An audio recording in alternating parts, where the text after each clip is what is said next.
Sri Ram's IAS, serving the nation since 1985. अब offline हो या online, we are the lifeline. 2024 एक ऐसा साल था जिसे बिगेस्ट ईयर ऑफ डेमोक्रेसी कहा जा रहा था। क्यों? क्योंकि 60 प्लस कंट्रीज में इलेक्शंस थे इस पूरे साल में, और biggest and oldest democracy India और यूएस में भी इलेक्शंस थे। अब इस पूरे साल में अगर आप देखोगे, हर कॉन्टिनेंट में इलेक्शंस का एक माहौल रहा है। एंड चाहे आप बताओ कि भाई इलेक्शंस के बाद कई कंट्रीज में रिवर्सेस हुई हैं, जैसे बांग्लादेश में रिवर्स हुआ है, तो कहीं पे कुछ और ट्रेंड आया है जो कि प्रेडिक्टेबल नहीं था। बट आज एक समरी लेते हैं 2024 के इस पूरे इलेक्शन ईयर में, और कुछ ऐसे कंक्लूजन्स में आते हैं जो कि आप ऑब्जर्व कर पाओगे पूरे ग्लोबल लेवल पे। I am not going to say कि right has been on the win और द लेफ्ट, क्योंकि मिक्स्ड रिजल्ट था इस साल। कुछ कंट्रीज में लेफ्ट पार्टी पावर में आई है तो मेजॉरिटी में राइट पार्टी पावर में आई है। बट कुछ ऐसे कॉमन ट्रेंड्स जरूर थे अक्रॉस द वर्ल्ड, और ये जो कॉमन ट्रेंड्स होते हैं ये हमें बताते हैं, इंडिकेट करते हैं कि आने वाले जो कुछ साल हैं, चाहे वो 3 साल 5 साल, यूजुअली 5 साल देखते हैं क्योंकि गवर्नमेंट स्टेडी रहे, तो उसमें किस तरीके के डिसीजंस लिए जाएंगे, किस तरीके से कंट्री अग्रेसिव रहेगा टूवर्ड्स नेशनल इंटरेस्ट और ग्लोबल इंटरेस्ट। ठीक है, तो आते हैं। सबसे पहला जो कंक्लूजन है कि भाई it was a tough year for incumbents, मतलब जो पहले से गवर्नमेंट में थे, जो पहले से पावर में थे, उनके लिए ये लास्ट ईयर का जो इलेक्शन था काफी टफ था। चाहे हम यूएस की बात करें कि डेमोक्रेट्स हारी हो, चाहे हम यूके में बात करें जो जहां पे पॉलिटिकल पावर लेबर पार्टी के पास आ गई है rather than the conservative party, चाहे हम बात करें बोत्सवाना की जहां पे जो डेमोक्रेटिक पार्टी है पहली बार 60 साल में हारी है इलेक्शंस में, या हम साउथ कोरिया में बात करें, साउथ कोरिया में तो ये हालत था कि जो पीपल पावर पार्टी के लीडर को इलेक्ट किया गया था वो खुद ही मार्शल लॉ दे दिए हैं और फिर से अभी इलेक्शन की बात होने लगी है। तो हर जगह पे, चाहे हम घाना, पनामा, पोर्टुगल या उरुग्वे की बात करें, इन सारे इलेक्शंस में ये चीज दर्शाता है जो एग्जिस्टिंग गवर्नमेंट था, जो एग्जिस्टिंग पार्टी पावर में था, उनको बहुत बड़ा टक्कर मिला था and they had to change, right? That a different party is in power in these countries. But दूसरे भी आपके पास एग्जाम्पल्स हैं जहां पे इन कंट्रीज में भी इनकम्बेंट्स को एक स्ट्रॉन्ग चैलेंज जरूर मिला था, बट कोalition गवर्नमेंट के साथ आए हैं। उनकी विक्ट्री इतनी अस्टाउंडिंग नहीं थी जितने प्रीवियस इलेक्शंस में थे। फॉर एग्जांपल इंडिया की अगर हम बात करते हैं, इलेक्शन में ये तो हमें सबको there was a definite understanding कि BJP is going to come to power, but जिस नंबर ऑफ सीट से आई थी ये इतना was a big shock to almost everyone.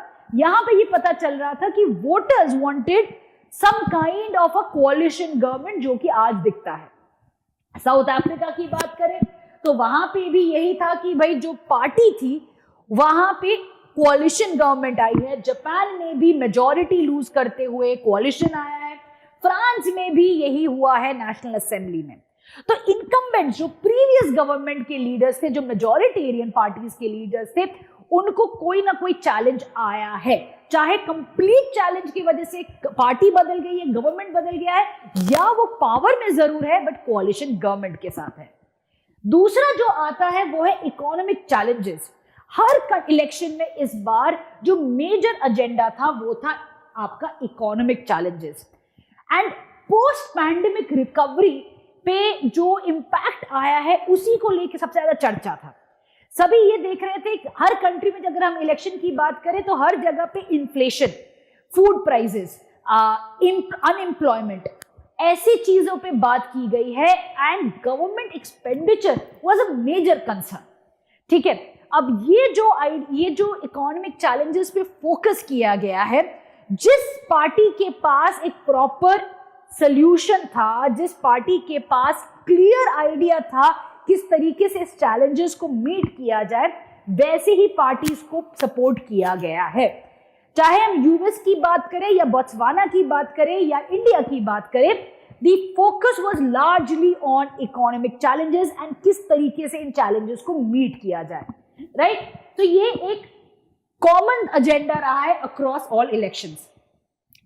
तीसरा, मैंने जैसे कहा राइट विंग या लेफ्ट विंग, सबसे ज्यादा इसी पे डिबेट होता है कि ग्लोबल पॉलिटिक्स में राइट विंग का डोमिनेंस आ रहा है या लेफ्ट विंग का। ये कहना मुश्किल है क्योंकि countries like UK and Mexico, वहां पे लेफ्ट पार्टीज पावर में आ चुकी हैं लास्ट ईयर में, और कई कंट्रीज में राइट पार्टी पावर में आई है। तो लेफ्ट वर्सेस राइट नहीं करेंगे, इंस्टेड ये ऑब्जर्व किया जा सकता है कि राइट विंग जो पार्टीज है वो across the world they are becoming more and more favourite. पहले इलेक्शंस में से आज के दिन अगर आप कंपेयर करोगे, they have not only got a majority हर जगह पे, या पॉपुलर सपोर्ट उनका बढ़े जा रहा है। Now this is a major change जो हम पहले नहीं देख रहे थे, बट लास्ट फ्यू इयर्स में ये आने लगा है। अब राइट विंग पार्टी के साथ कई सारी चीजें लिंक्ड होती हैं, जैसे कि more and more focus on national interest, more focus on your cultural rights, more focus on aggressive policy, which is not the case with the left wing party. Now अगर आप देखोगे, चाहे आप यूरोप की बात करें, यूरोप में Austria, Portugal, UK, Germany, हर जगह पे राइट विंग पॉपुलिज्म बड़ा है, राइट विंग का सपोर्ट बड़ा है। बल्कि जर्मनी में पहली बार वर्ल्ड वॉर 2 के बाद इस पर्टिकुलर इलेक्शन में एक far right party has come to power.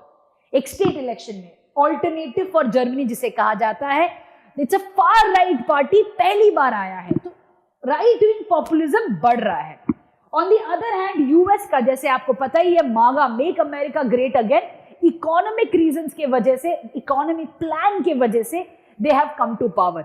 Trump was very clear कि किस तरीके से एक सोल्यूशन दिया जाएगा, और ये जो सोल्यूशन लोगों को दिया गया था वो किया जाए या ना किया जाए, it's a different matter. Is it implementable और not, it's a different matter, but it was something that the voters wanted to hear, and that is किस तरीके से अमेरिका में मैन्युफैक्चरिंग पे फोकस किया जाएगा, इमिग्रेंट्स को आप डिपोर्ट किया जाएगा, and America is going to be self sufficient in crude oil.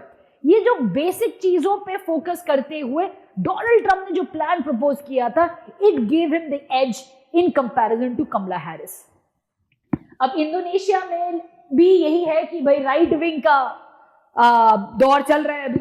अब आते हैं लैटिन अमेरिका में, वहां जहां पे जो लीडर्स हैं, मेजॉरिटी एक्सेप्ट फॉर मेक्सिको, सब राइट विंग के हैं, एंड सबसे ज्यादा जो उनका कॉमन थ्रेड है, they are all opposing abortion, they all oppose women rights to a large extent, LGBTQ+ rights. उनको सोशल डेमोक्रेसी से कुछ लेना देना नहीं है, बल्कि दे थिंक एक स्ट्रॉन्ग हैंड चाहिए टू स्टॉप ड्रग मेनेस।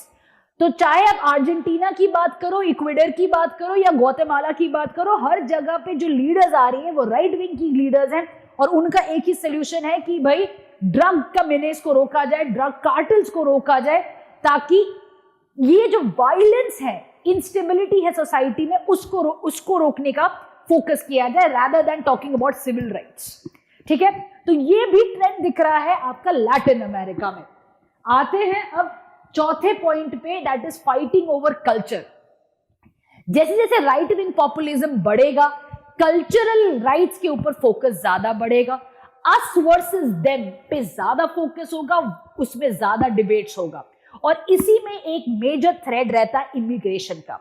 क्योंकि जब आप अस वर्सेस देम करते हो, immigrants is always the them, और उनके कल्चर को एक्सेप्टेबिलिटी कम मिलता है, जिसकी वजह से डोमेस्टिक क्राइसिस ज्यादा हो जाता है, anti immigrant crisis, conflict emerge करता है। चाहे आप यूएस में देखो, पूरे यूरोपियन यूनियन में देखो, या आप एशिया में देखो, हर जगह पे एक एंटी इमिग्रेशन के वजह से कॉन्फ्लिक्ट्स और या आप डिबेट्स हो रही हैं। बल्कि जो लोकल सिटीजन्स हैं, दे आर विलिंग कि कोई ऐसा पार्टी पावर में आए जो ये इमिग्रेशन को रोके, जो एक ऐसा सोल्यूशन लेके आए जहां पे फोकस रहे only on the citizens and their culture. तो ये जो कंसेप्ट है, ये again is linked to right wing populism. अब आते हैं नेक्स्ट पॉइंट पे, दैट इज क्राइसिस। दो मेजर क्राइसिस हो रही थी जियोपॉलिटिक्स में, एक है रशिया यूक्रेन क्राइसिस और एक है इजराइल पे। अब रशिया यूक्रेन क्राइसिस की अगर हम बात करते हैं, कंट्रीज वे डिवाइडेड कि कोई रशिया को सपोर्ट कर रहा था तो कोई यूक्रेन को सपोर्ट कर रहा था। बट लास्ट ईयर जो इलेक्शन का माहौल था उसमें एक चीज क्लियर हो गया था, हर कंट्री में लोगों ने उनको वोट दिया है जिन्होंने कहा है कि भाई और हम यूक्रेन को पैसे नहीं देंगे बल्कि अपना डिफेंस बजट बढ़ा के अपने आप को सेल्फ सफिशिएंट बनाएंगे। चाहे आप अमेरिका देखो, चाहे आप पूरे यूरोपियन यूनियन को देखो, वैसे ही लीडर्स इलेक्ट हुए हैं जो नेशनल इंटरेस्ट फर्स्ट पे फोकस करते हुए कहा है कि फंडिंग टुवर्ड्स यूक्रेन कम कर दिया जाए। The idea has been कि भाई कितने दिन तक ज़ेलेंस्की और उनके एजेंडा को फंड किया जाए, उससे बेटर है कि हम अपने डिफेंस को स्ट्रॉन्ग करें and we are no longer dependent on either US और एनी अदर कंट्री। तो यूरोपियन यूनियन में सारे जो इलेक्शंस थे ये ट्रेंड दिखाता है। एंड इवन इन अमेरिका जो डोनाल्ड ट्रंप का जो स्टेटमेंट था कि भाई यूक्रेन को फंडिंग बंद कर दिया जाएगा, वॉर को खत्म कर दिया जाएगा, was seen as a positive thing, right? Again, linked to economic crisis. Why? Because the voters wanted the money to come in and solve economic problems, domestic problems, rather than funding Ukraine. और इसी वजह से again there was this surge of lack of support for Ukraine, and it's again good news for Russia in that way. अब आते हैं दूसरे news पे, for example the same thing is repeated here, आते हैं इजराइल हमास वॉर पे ना। Israel Hamas war पे अगेन अगर आप देखते हो मेजर कंट्रीज में जो इलेक्शन रहा है, it was again divided on two grounds. एक ग्राउंड था on humanitarian assistance to Gaza and दूसरा था support for Israel. Apart from America and certain European Union countries जहां पे इलेक्शंस थे, most countries were not really bothered with the situation. ये कोई electoral agenda नहीं था in major countries like Indonesia, India, वहां पे इतना चर्चा नहीं हुआ था इजराइल या पैलेस्टाइन को लेके। But on the other hand it was very clear that if you talk about America, जहां पे एक बहुत स्ट्रॉन्ग जूइश लॉबी है, वहां पे pro Israel stand was again taken as acceptable, far more acceptable than a pro Ukrainian stand. तो ये दिखा रहा था कि लोगों में, वोटर्स के बीच में भी एक वॉर जस्टिफाइड है, दूसरा वॉर जस्टिफाइड नहीं है, and voters want a decision कि उनका टैक्स पेयर्स मनी कहां जा रहा है। Again link to the economic crisis of the post pandemic recovery. तो ये कुछ जो ट्रेंड्स दिखा है लास्ट ईयर, ये तीन चीजें दर्शाता है कि आने वाले कुछ साल में क्या होने वाला है। सबसे पहला कि हर कंट्री अभी के लिए अपने डोमेस्टिक इकोनॉमिक सिचुएशन को इंप्रूव करने की कोशिश करेगा। क्यों? क्योंकि हर कंट्री में there has been a downward spiral, right? चाहे आप रशिया की बात करो या आप यूरोपियन यूनियन की बात करो, there has been a downward spiral जिसके ऊपर हर कंट्री अभी फोकस करने वाला है। There will be more and more economic stimulus packages जिसके बेसिस पे countries are going to again focus on their economy, which basically means what? There will be a reverse globalization. Countries are going to be more focused on their domestic issues rather than on globalization, which is again good और bad की बात नहीं है यहाँ पे। It is going to be a trend that is going to emerge कि भाई हर country अपना सोचेगा rather than thinking कि भाई हम interlinked हैं।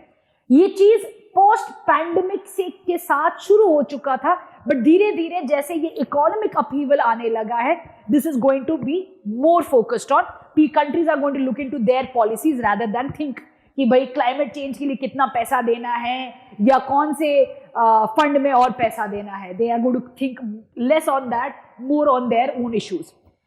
तीसरा चीज पे आएंगे, जो सेकेंड चीज पे आते हैं, इस पे सेकेंड जो ट्रेंड रहने वाला है, you will see more and more strong cultural fights coming up, especially जहां पे minorities have been suppressed। ये इशू और डोमिनेट करने वाला है। चाहे आप लैटिन अमेरिका की बात करो या यूरोपियन यूनियन की बात करो, this is going to lead to more communal tension, this is going to lead to more sectarian conflicts। और ये conflicts चलता रहेगा क्योंकि अगेन us versus them और अग्रेसिव बनेगा और स्टार्क बनेगा। लास्ट पॉइंट पे आते हैं, तीसरे पॉइंट पे आते हैं कि इतने सारे इलेक्शन के जो रिजल्ट था उसमें एक चीज जो सबसे ज्यादा कॉमन आता है, and we always talk about it in the form of right और लेफ्ट विंग, बट वैसे कि मैंने कहा कि राइट विंग पॉपुलिज्म बोल सकते हैं, विक्ट्री नहीं कहेंगे। बट ये जो पॉपुलिज्म है ये खत्म नहीं होने वाला है, it is going to continue.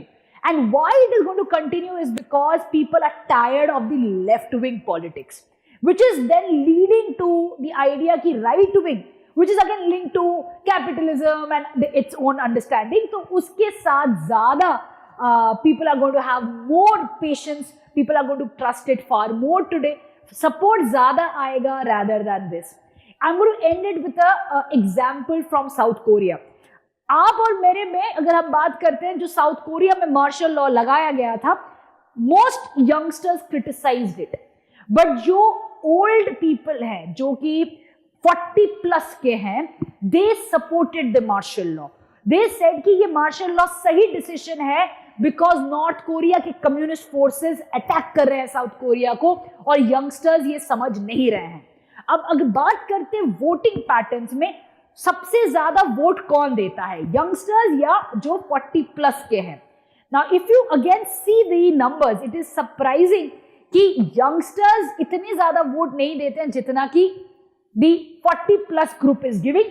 So again that does show the right wing support going up in many countries. With this I and today's analysis. For more analysis, keep watching. I will see you in the next video. Till then, bye. Sri Ram's IAS, serving the nation since 1985. Ab offline, hoya online, we are the lifeline.